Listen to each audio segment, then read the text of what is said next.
It is Friday, which means it is a Film for Thought segment that we'll be doing on the Scott Stedman podcast. We'll be taking a look at a 1958 French film and see what it has to say about our world today. Stay tuned and find out only on the Scott Stedman podcast. It's Friday, Friday, gotta get down on Friday. Everybody's looking forward to the weekend Friday. It's Friday, February 7th, 2014. It is probably the only time on this podcast I will play this awful, awful song. But since it is Friday, and especially since it has been a very cold week here in Ohio, I thought it'd be appropriate for anyone who is listening in the States. It's probably very cold where you're at too with the cold weather. Right here in Ohio, it is 2 degrees. Very cold, so obviously the weekend would be a time for me just to stay indoors and stay warm. So thank you for listening. Today we are going to be talking about a film for thought, and basically what that is I just take a look at a film and basically try to see what themes that the film conveys that actually kind of fits into our society today. Usually when I watch these films, something will pop in my head. I'll have this thought, and basically I just go on with a rant with whatever thought that's coming to my head, which is why it's called Film for Thought. So the film we're going to be looking at is called Mon Oncle, which is by Jacques Tati. Jacques Tati is a French actor and director. The movie Mon Oncle was made in 1958. And just before I get into the film, one of the things that I like to do, it actually kind of started a couple years ago, is I end up watching Criterion Collection films and basically make it my goal to watch every single film that the Criterion Collection has put out. The very first Criterion Collection film I saw was The Royal Tenenbaums, and then the one that really got me hooked, that put me on the quest to watch all these films, was Ingmar Bergman's The Seventh Seal. Absolutely love that movie. Actually, for Christmas, I ended up got it on Blu-ray, so I was very excited about that. It is a film that I usually play for my acting students and have them discuss and pull out some of the interesting tidbits of that film and have a discussion with it. So now, one of the things about Jacques Tati is Jacques Tati really, with his character and with his acting, he basically has a homage to like the old slapstick comedy, even to the silent era. So the Buster Keatons and the Charlie Chaplins, a lot of his actions that he does in his films as his character, Monsieur Hulot, is very, very reflective of what Charlie Chaplin and Buster Keaton would do in their movies. So Mon Oncle actually means my uncle in French, and it's basically of a story of M. Hulot, this is the second time we see M. Hulot. The first time we see this character that Jacques Tati portrays, M. Hulot, is in the film M. Hulot Holiday, and it's very even I remember just busting out laughing watching M. Hulot's Holiday, because I was a big fan of Charlie Chaplin and Buster Keaton, and watching even Laurel and Hardy and even Abbott and Costello, just the old-timey slapstick from the silent era all the way to the beginning of the talkie era. Just very funny, just some of the stuff. Obviously, I was a big Three Stooges fan too, which is why I like a lot of that slapstick comedy.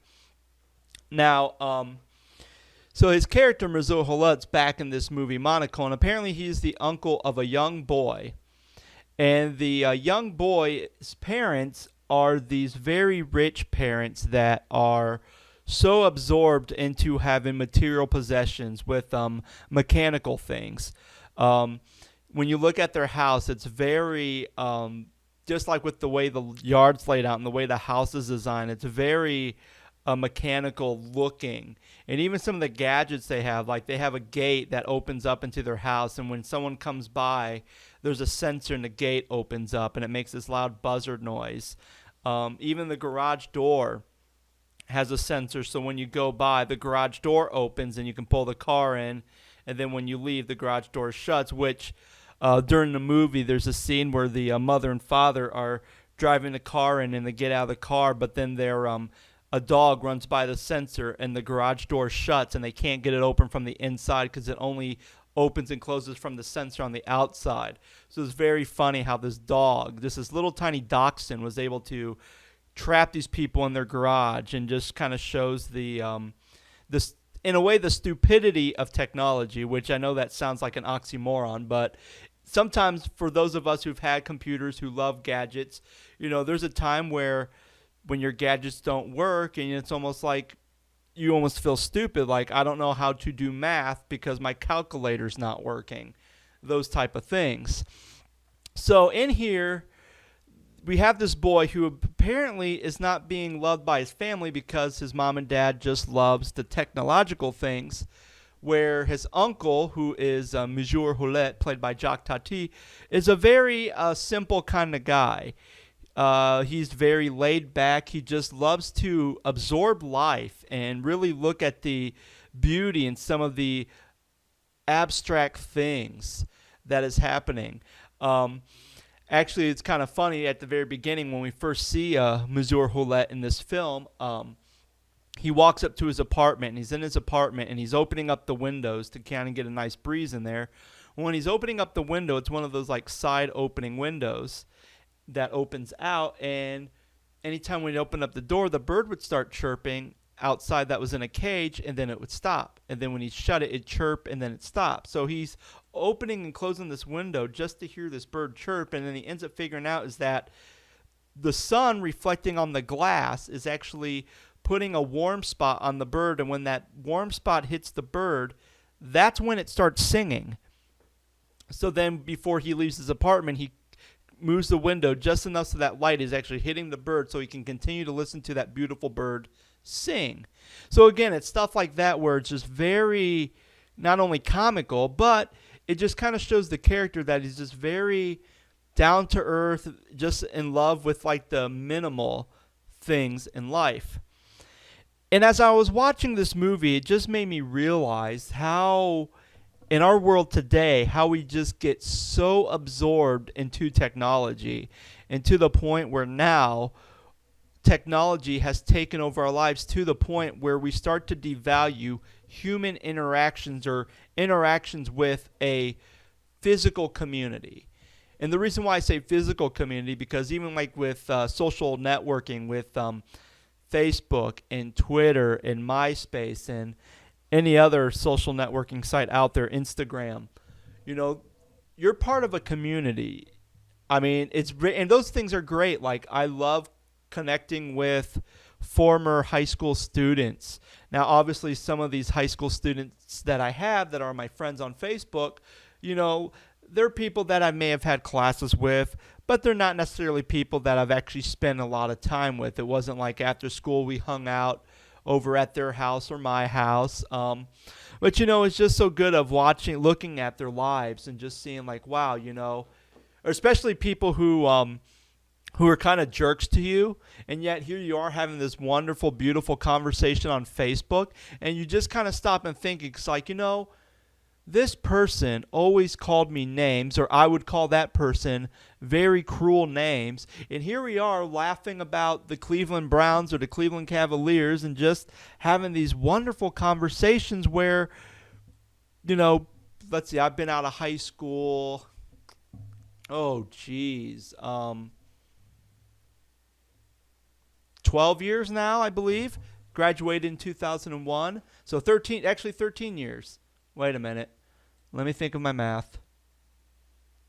Yeah, 13 years. So I've been out of school for 13 years, and never would I could picture myself having a conversation, a very civil, laughing out loud, fun-loving conversation with somebody who I never really said one word to in high school, or if I did say something to them, it was usually like, stop being a jerk face.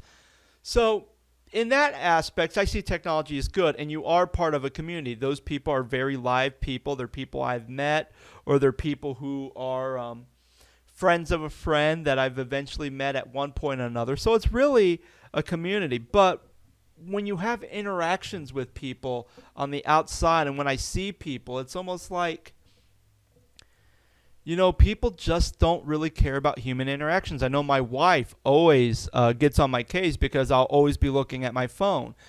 Whether I'm checking an email or I'm looking up a web page or I'm checking Facebook, or even if I'm just playing a game on my phone. Sometimes I'll be sitting there messing with my phone or doodling with something. My wife goes, "Hey, why don't you watch TV with me?" or "Why don't you come and talk with me?" Actually, just today we were driving back from a store, and we weren't really saying anything. I was just trying to help her figure out how to get back to our house from where we were, because we were quite a ways away from our community that we live in. And since there wasn't much to talk about, I just kind of whipped out my phone and was just playing a game on my phone. And she goes, "Why don't you put down your phone and actually talk to me?" And I say, "Okay, what do you want to talk about?" And she goes, "Well, it doesn't work that way." And I just thought about that. It's like, yeah, because if I didn't have a phone, if I didn't have a smartphone, if I didn't have any type of gadgets in front of me, and I was just sitting in the car, I would just make conversation. I'd just be like, "So, that's a pretty beautiful sign right there." I would just make something up because I just don't want to sit in silence. I actually want to have a talk. There's someone there. Let me talk with them. But here I am thinking, well, what do you want to talk about? Like, what's so important to talk about when I could sit on my phone and go doot, doot, doot, doot, doot, doot, doot, and play a stupid game on my phone, which obviously is going to be there. It's not like it's just going to disappear. And I just realized how in our world today, technology has really taken control and sucked out of our lives. Also, last night when my wife and I were watching TV, there was this commercial, and it was for K Jewelers. And usually, those K Jeweler commercials, they're always so loving. You have a guy and a girl, and they're walking somewhere, or they're eating at a restaurant, or it's Christmas, and they're putting presents underneath the tree. And they have this conversation, and then the guy usually gives the girl some type of jewelry, whether it be a wife or a girlfriend. Well, in this commercial, it's this couple. Don't know if they're married or if they're dating or engaged. Don't really know. But they're sitting at like a cafe. And as they're sitting in this cafe, they're he's saying, "Hey, he's like, hey, wants to talk to his girlfriend or wife, and she's sitting there on her phone, and everyone in the room is just texting on their phone.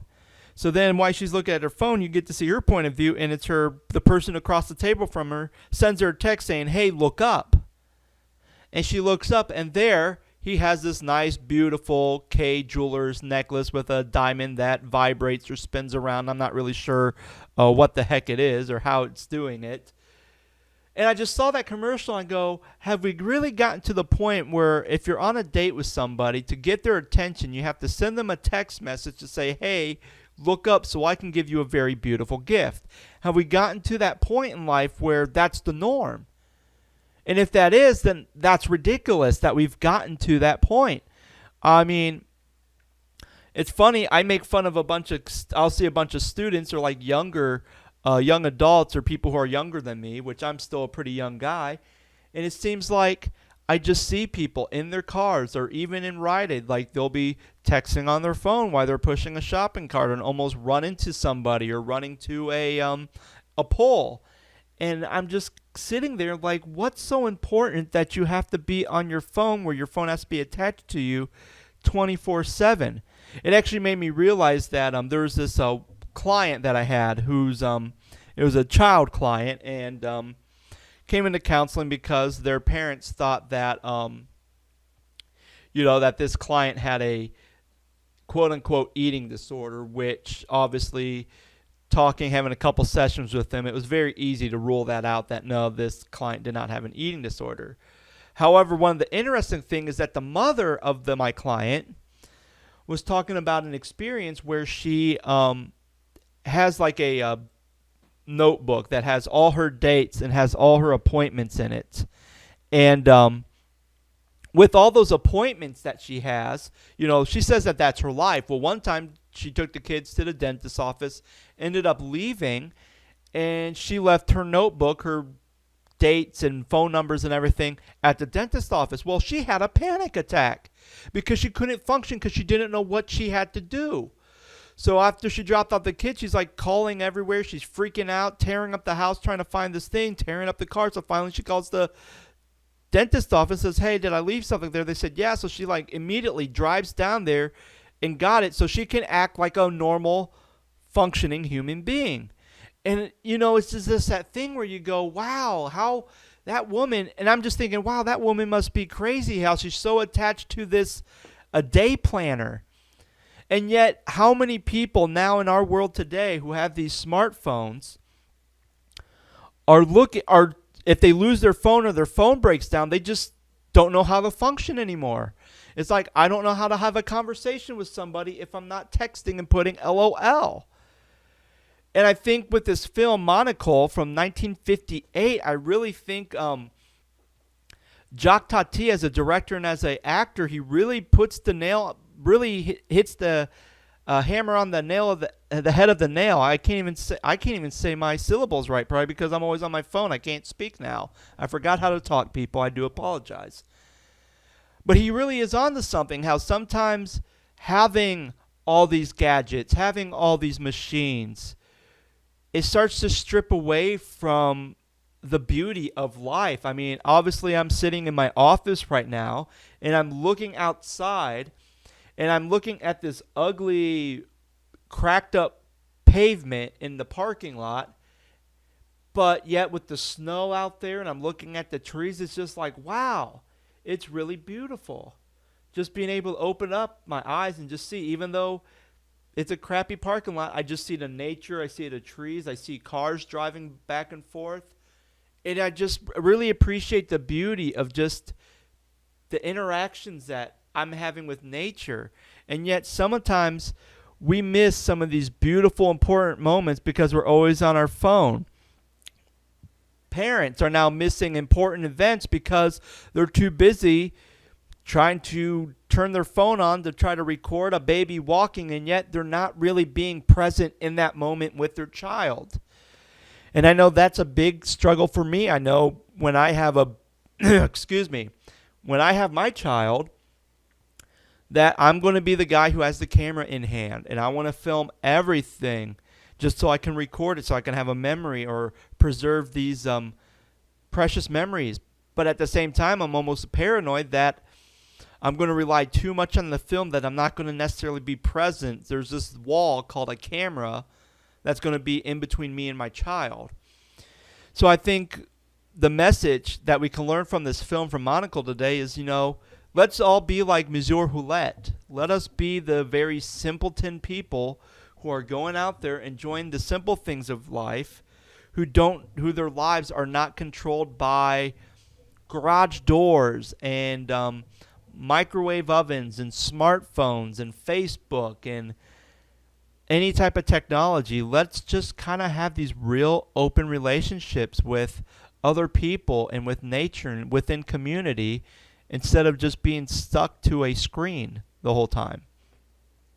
Well, that is all the time I have for today. Hopefully you enjoyed this podcast. Again, if you love to listen, feel free to subscribe. You can subscribe through iTunes, or if you're listening through Podomatic, you can go ahead and follow my Podomatic page and follow that. Also, I'll have some notes from the show. I'll have like a link to the Monocle description that I talked about, to the Criterion Collection page. And actually, I'll put a post to my Pinterest page in case if there's any film lovers out there who enjoy film or want to see where I'm at on my quest. I'll put a link to my Pinterest page so you can follow that along as well. And actually, you can find all this stuff on thescottstedman.com, THE scottstedman.com. So yeah, if you just go to thescottstedman.com, it'll have I'll put a link to the show, and then also have like a notes from the show section that you can actually look at all that stuff and be able to click on it and click through some of those links. Again, if you have any questions, feel free to email me at scott_stedman@about.me. And again, if you have any comments, criticisms, questions, feel free to email me. I would love to hear what you have to say. All right, I hope you guys are having a great week. Hope you guys have a great weekend, and I